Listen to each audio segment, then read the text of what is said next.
E hoje o nosso tema tem a ver com o testemunho público para o discipulado. Testemunho, queridos, fala tão alto quanto a nossa fala. Em alguns momentos o testemunho fala muito mais alto do que aquilo que nós falamos. E nós precisamos pensar nisso, queridos. Como tem sido o nosso testemunho? Porque muitas vezes no silêncio as pessoas olham para nós. E através das nossas atitudes, elas precisam ver o Senhor Jesus. Esse é o grande desafio meu e seu, como servos, como discipuladores. E a palavra do Senhor que nós vamos ler hoje está registrada no livro de 2 Timóteo, capítulo 4. A partir do versículo 6. E antes da gente ler o texto, rapidamente quero colocar os irmãos dentro dele. Essa é a última carta do apóstolo Paulo. Ele está na chamada segunda prisão. A princípio ele tinha sido preso em Jerusalém, foi levado para Cesareia, ficou algum tempo lá, e depois ele foi levado a Roma. E ele tinha apelado para César. E ele compreende que aquilo era a vontade do Senhor, porque enquanto em Cesareia, o próprio Senhor Jesus se coloca ao lado dele e diz: importa que você vá lá e que você anuncie a minha palavra lá naquele lugar. E ele assim o fez. E num dado instante ele registra que toda a guarda da justiça, a guarda pretoriana, estava conhecendo o Evangelho, através das cadeias, da prisão que ele teve. Ele ficou preso por um tempo e foi solto. E aí, meus queridos, o Evangelho cresce em Roma. Para vocês terem uma ideia, dos 14 bairros de Roma, 4 já estavam impregnados desse cristianismo. E de repente o imperador, incomodado, porque ele queria ser adorado e idolatrado como Deus. Porém, lá no subúrbio do império, lá de Jerusalém, vem um Deus que não era César, que faz com que paralíticos andem, coxos sejam curados, cegos veem. Isso começa a incomodá-lo. E ele tem a tola ideia de colocar fogo nos 10 bairros romanos aonde não tinha cristãos. E enquanto a cidade queimava, ele tocava a sua lira em julho de 64. E logo após aqueles 10 bairros em cinzas, os 4 que não queimaram foram acusados, os cristãos, de terem colocado fogo. É nesse tempo que desemboca uma grande perseguição à igreja. É nesse tempo que cristãos são presos, mortos, são colocados em estacas, betumados com piche e colocado fogo, e eles morrem nas arenas. E é nesse tempo que o apóstolo Paulo passa pela sua segunda prisão. O finalzinho da carta diz que ele é julgado muito rapidamente. Ninguém vai a seu favor, e ele é condenado. Essa carta, como nós ouvimos ontem, era a mensagem EAD. O apóstolo Paulo, ele está falando para um jovem discípulo, um jovem pastor. E antes que você pense assim, não, pastor, essa carta aqui é para pastor, eu sou um membro. Deixa eu te falar uma coisa, sabe o que difere um servo do Senhor de um pastor ou de um missionário? Só a questão do chamado. Porque quando você vê o comportamento e as qualificações, ou você acha que para um pastor ser esposo de uma só mulher é diferente de um membro de uma igreja? Ser hospitaleiro é diferente de um membro de uma igreja? Buscar ser apto para ensinar, ainda que seja dentro da sua casa, é diferente? Não é. Todas as qualificações de 1 Timóteo 3 são qualificações de crentes. E aí, de repente, esse discipulado, esse testemunho cristão que o apóstolo Paulo tem com seu filho na fé, Timóteo, não só ensina Timóteo, não só ensina um grupo de pastores, mas ensina a cada um de nós. E é justamente sobre esse testemunho que eu queria conversar nessa noite com os irmãos. 2 Timóteo, capítulo 4. Eu só vou tirar essa água daqui porque eu sou tão desajeitado que daqui a pouco eu vou derrubar ela.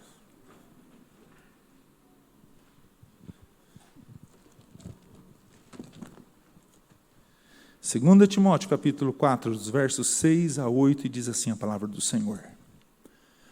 Quanto a mim, estou sendo já oferecido por libação. O tempo da minha partida é chegada. combati o bom combate, completei a carreira, guardei a fé. Já agora a coroa da justiça me está guardada, a qual o Senhor reto juiz me dará naquele dia, e não somente a mim, mas também a todos quantos amam a sua vinda. Queridos, como eu disse, o primeiro século, quando os irmãos eram mortos nas arenas romanas, o testemunho desses irmãos faziam diferença no avanço do cristianismo. Quantos você observa naquele tempo, que era dado a eles a opção, nega o Senhor Jesus e viva. E eles disseram com toda a disposição, jamais vou fazer isso, jamais vou negar aquele que deu a sua vida por mim. E eles morriam, sabe como? Louvando ao Senhor, adorando o nome do Senhor. Tertuliano diz que o sangue dos mártires era o adubo para a semente da pregação do Evangelho. Quanto mais cristãos morriam, eram mortos, assassinados, mais o Evangelho crescia. Por mais que aquilo fosse uma tentativa de trazer algum tipo de espetáculo, quando aqueles homens morriam trucidados por feras, adorando ao Senhor e orando, as pessoas ficavam olhando para aquilo e eles perguntavam, por que eles fazem isso? Por que eles não negam esse cristianismo para viver? Quem é esse Deus? Foi nesse contexto, queridos, que a igreja teve um dos seus maiores crescimentos. Foi nesse momento que a igreja ela desenvolve aquele ide e aquele cuidado pastoral que um deveria ter com o outro. Essa carta ela tem um tom pastoral, mas mais do que isso, ela tem uma conotação onde eu e você, como servos e como pastores do nosso lar, nós precisamos sim aprender sobre essa questão do discipulado, e é através do discipulado darmos sempre um bom testemunho do Senhor Jesus. Capítulo 4, Paulo diz que nós devemos pregar o Evangelho em toda e qualquer circunstância, quer oportuno, quer não, como ele diz no verso 2. O tempo futuro seria marcado por dificuldades, onde as pessoas não suportariam a sã doutrina, como ele diz no verso 3. E a instrução era cumprir todas as exigências do ministério, conforme o versículo de número 5. Queridos, olhando para essa questão do testemunho, o apóstolo Paulo ele tinha um propósito. Num primeiro instante, olhando para o versículo de número 6, que a compreensão de tudo que ele passava tinha a ver com um propósito de Deus para a sua vida, e passava pela compreensão e submissão ao tempo de Deus para o seu viver. O seu testemunho tinha a ver com isso, entender que estar preso, entender que está ali nos calabouços romanos, só esperando a ordem de morrer, ou de ser morto. Queridos, aquilo ali era um testemunho de vida, não só para Timóteo, como eu disse, mas para a igreja de Roma, para todos os irmãos que conheceram a Cristo, mas para mim e para você. No versículo 6 ele diz que já estava sendo oferecido por libação. Transmite-nos essa ideia de que o tempo do sacrifício de vida daquele homem estava chegando ao fim. A libação era um óleo usado para a limpeza do local do sacrifício, ou também usado como ato sacrificial, como sendo o último ato do sacrifício. Ele está dizendo, a minha vida é um sacrifício vivo nas mãos do Senhor. E esse sacrifício está chegando ao fim, e eu estou sendo crucificado, não porque, aliás, eu estou sendo morto, não porque eu sou um bandido, mas simplesmente por amor ao Senhor Jesus. Queridos, não apenas isso, você vê o apóstolo Paulo dizendo, o tempo da minha partida é chegado. É uma figura de marinheiros que de repente recebem a ordem de um navio em viagem, em missão, quando é dito, levantem a âncora e vamos voltar para casa. É justamente esse o entendimento que o apóstolo Paulo tem. E por que isso é testemunho? Porque na contramão disso, nos nossos dias, o que se ouve a respeito de uma velhice, ou de repente de uma situação onde nós estamos fadados à morte, murmuração, reclamação, coisas que nós de repente deveríamos ter feito e não fizemos. Mas a gente vê um homem dizendo: a minha vida é um sacrifício vivo, santo nas mãos do Senhor. E o tempo da minha partida é chegada. Só que, meus queridos, nós observamos um detalhe: é o tempo de Deus. A palavra que aparece aqui não é o cronos do cronologia, mas é o kairos, do tempo do Senhor. É aquilo que em Eclesiastes 3 diz: há tempo para todas as coisas, tempo disso, tempo daquilo, e quem rege esse tempo é o próprio Senhor. E Ele diz que o tempo de Deus para a minha vida está chegando ao fim. Em segundo lugar, o testemunho do apóstolo Paulo revelam atitudes que marcaram sua vida. O versículo de número 7 aparecem 3 situações que ele coloca: combati o bom combate, completei a carreira e guardei a fé. Num primeiro instante, combater o bom combate demonstra que esse grande servo do Senhor, ele foi um guerreiro. Ele lutou pelo avanço do Evangelho, não apenas em Jerusalém, mas ele foi um evangelista por todos os lugares do mundo conhecido de sua época. Cada viagem missionária, ele enfrentava situações, ele enfrentava embates, discussões, e todas elas com o propósito que Cristo fosse gerado no coração das pessoas. Quando em 2 Coríntios capítulo 12, ele fala do espinho da carne, eu sei que existem posições a respeito, mas eu acredito piamente que ele está falando da perseguição dos judeus ali. E esses judeus, aonde Paulo ia, na cidade que ele estava, ele sofria perseguição. Inclusive num dado instante, ele é tirado da sinagoga, ele é tirado da cidade, ele é apedrejado e tido como um morto. Mas quando nós pensamos assim, o homem vai desistir, o que ele faz? Levanta, sacode a poeira e continua a fazer o quê? A combater esse bom combate por amor do Senhor. Mesmo diante desse sofrimento, mesmo diante das lutas que foi o seu ministério, o testemunho dele: eu não combati qualquer combate. Eu não perdi meu tempo com conversa sem sentido. Eu não perdi meu tempo para falar de futebol, falar de política, do presidente tal, do presidente do passado. Queridos, o nosso propósito é aproveitar cada oportunidade e todo o tempo que o Senhor nos dá. Com que finalidade? Falar do amor de Cristo, falar que o tempo urge e falar que a qualquer instante o nosso Senhor, Ele vai voltar. Essa é a luta que vale a pena. Esse que é o bom combate. Esse combate, meus queridos, tem um propósito de levar pessoas aos pés de Cristo. Não é uma coisa muito simples falar para o vizinho, falar para as pessoas que estão à volta. Falávamos para a mocidade ontem, entrar num presídio e falar do amor de Cristo àqueles que estão encarcerados. Mas é uma luta que tem a bênção do Senhor. É essa luta com o propósito de salvar vidas que o apóstolo Paulo diz que é o bom combate. A bandeira do cristão é a pregação do Evangelho com a vida e com a palavra. Mas não apenas ele combateu o bom combate, ele diz também que completou a carreira.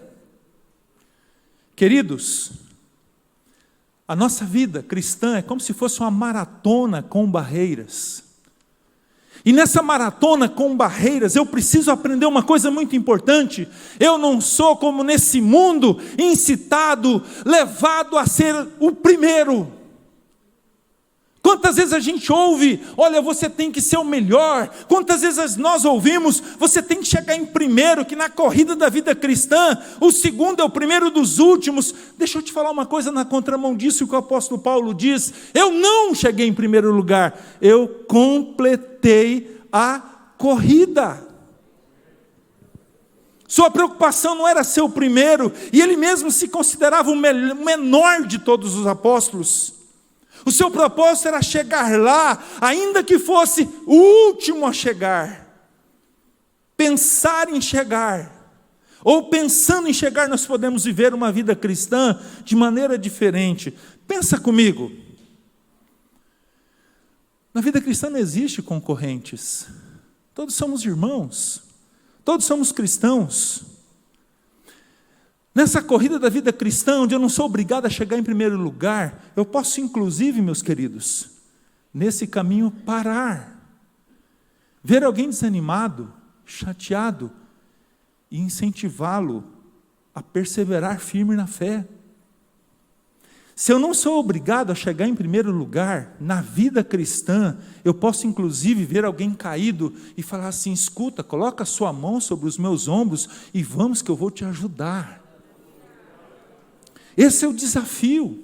É isso que Paulo está falando. Ele não disse, eu tenho que chegar em primeiro lugar de maneira nenhuma. Ele diz que o propósito é alcançar ou chegar lá na linha de chegada, e todos quantos chegarem nela vão receber a palavra do Senhor Jesus: vinde benditos de meu Pai. Dentro dessa perspectiva, ele diz também: guardei a fé. Queridos, essa é uma figura para aquele mordomo que cuidava da despensa, a despensa da casa. E o seu desafio é que esses alimentos permanecessem protegidos e não estragassem. O produto que Paulo fala que ele está protegendo é a sua fé. É a fé que vem pelo ouvir, conforme Romanos 10:17.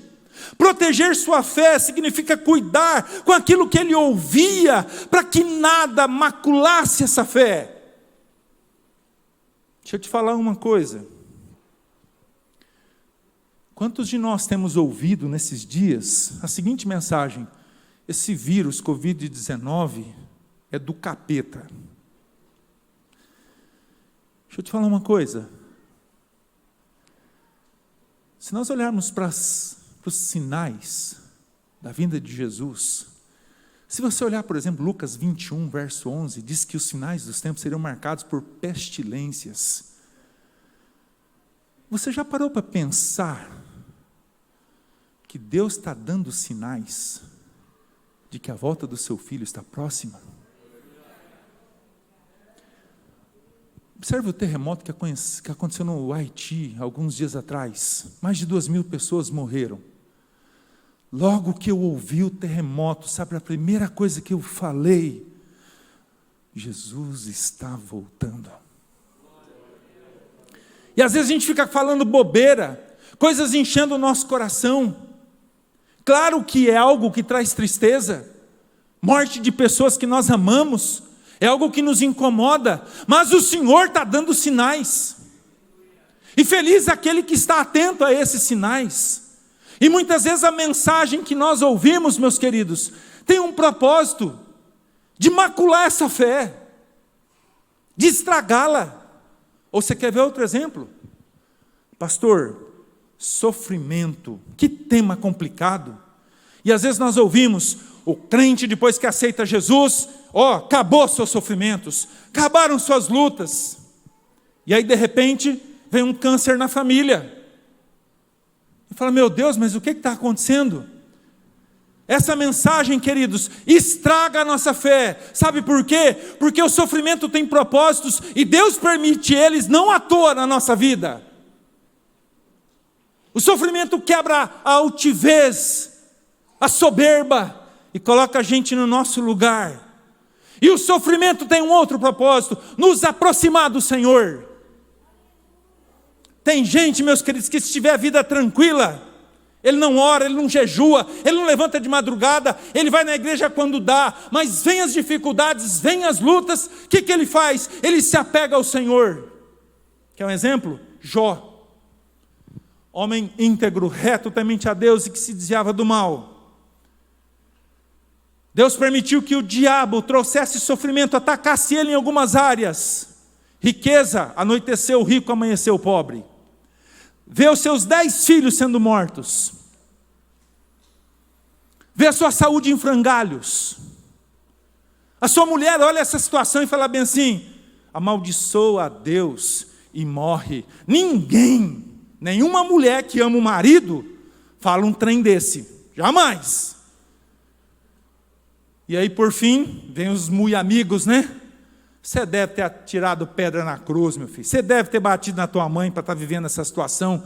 Deixa eu te falar uma coisa. Nada disso.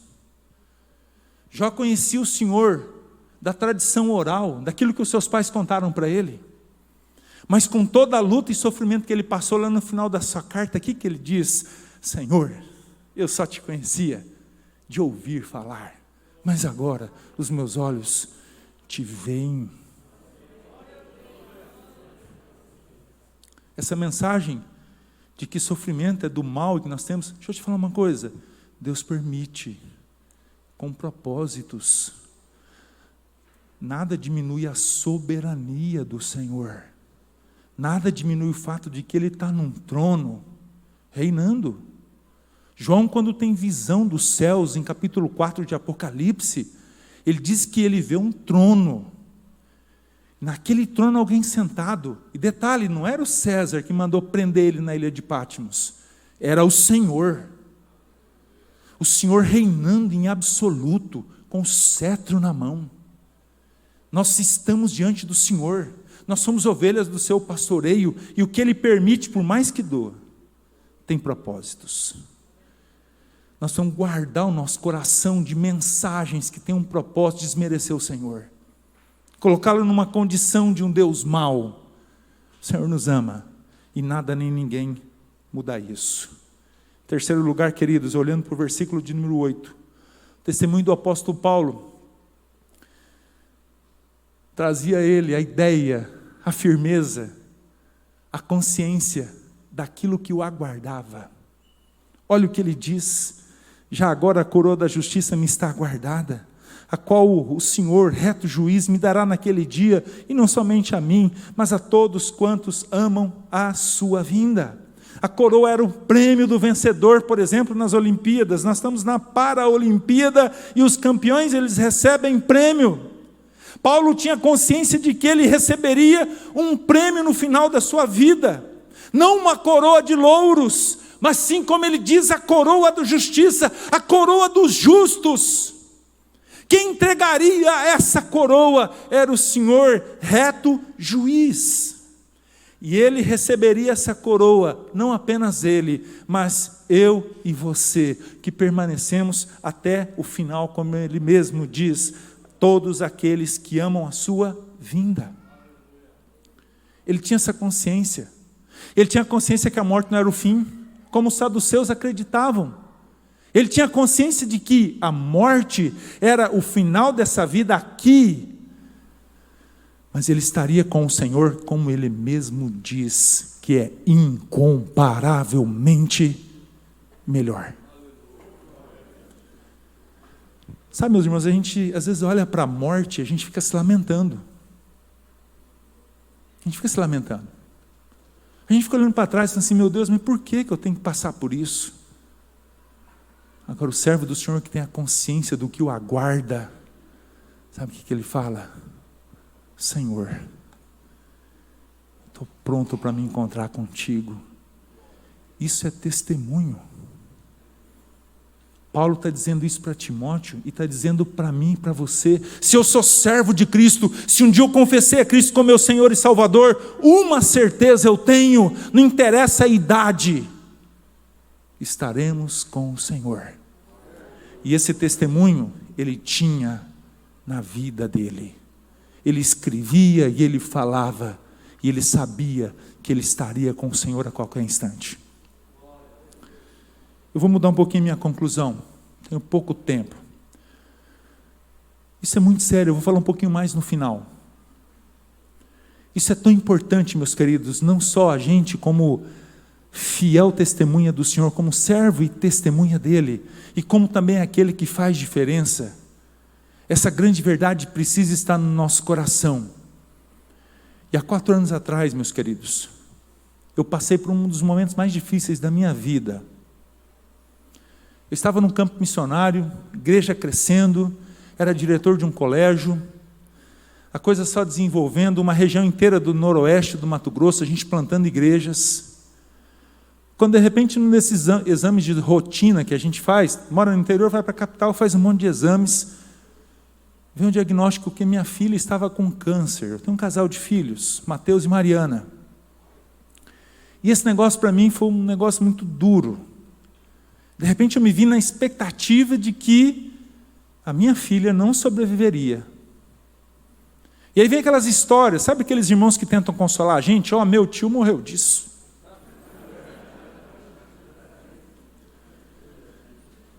E começa a inventar esses trem, essas conversas, a gente começa a ser bombardeado. E essa certeza e convicção do que nos aguarda, num dos dias de quimioterapia da minha filha, a gente ia a Cuiabá, são 800 quilômetros da cidade onde eu morava, a gente fazia a aplicação da quimioterapia e voltava no mesmo dia para que os efeitos da quimio acontecessem em casa. Mais fácil da gente lidar. E numa dessas madrugadas, alguns momentos a gente dormia do lado da cama dela, uma adolescente. Ela viu que eu estava acordado e falou: pai, e se eu morrer, pai? E se não der certo o tratamento? Eu olhei para minha filha e para um pastor, esse negócio não é fácil de responder não. Mas eu olhei para ela e falei assim: minha filha, eu vou te responder com uma pergunta. Você crê que Jesus é o teu Senhor, é o teu Salvador? Ela olhou e falou assim: pai, eu creio que Cristo é meu Senhor e meu Salvador. Eu olhei para ela e falei bem assim: então você vai, se não der certo, você vai dormir no braço desse pai aqui e vai acordar nos braços do nosso Pai Celestial, num lugar que é incomparavelmente melhor. E eu quero te dizer que você vai, mais uns dias nós estaremos juntos. Por quê? Porque o meu Redentor vive, porque eu creio que Ele é meu Senhor e é meu Salvador, e essa consciência eu preciso ter, não apenas para mim, mas eu preciso transmiti-la a todos quantos estão à minha volta. Isso é discipulado. Quero encerrar, meus queridos. O testemunho de Paulo se referia ao seu presente, ao seu passado, mas ao seu futuro, ao seu presente. Meu sacrifício está chegando ao fim. Eu vivi o que eu vivi por amor ao Senhor Jesus. O preço que eu paguei foi por amor a Ele. Quanto ao seu passado, eu combati o bom combate, lutei as lutas que valiam a pena, eu completei a corrida, e a minha fé no Senhor Jesus cada dia mais é mais firme. E quanto ao seu futuro, eu sei o que me aguarda: a coroa da vida. É esse testemunho que o Senhor Jesus espera de nós. Isso é discipulado, essa firmeza da nossa fé que vai fazer diferença no coração das pessoas. E o meu futuro, sim, depende de atitudes corretas que eu tenho no meu presente. E eu queria encerrar fazendo a pergunta para ti: diante das lutas que você tem, diante dos sacrifícios que você faz por amor a Cristo, pastor, eu tenho lutado muito. Deixa eu te falar uma coisa: persevere.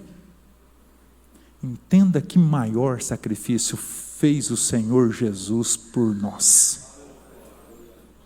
Quanto a combater bom combate, completar a carreira, guardar a fé, o Senhor Jesus, Ele combateu combates também, mas para salvar vidas, para mudar histórias. E Ele fez isso. E Ele mesmo lá na cruz, Ele sabia que morrendo na cruz, logo após, Ele estaria com o Pai. Essa certeza o nosso Mestre transmitiu a mim e a você. E eu quero encerrar dizendo o que Paulo diz em 1 Coríntios capítulo 11, verso 1. Sede, pois, meus imitadores, assim como eu sou de Cristo. Esse é o nosso grande desafio, fazer discípulo através do nosso testemunho.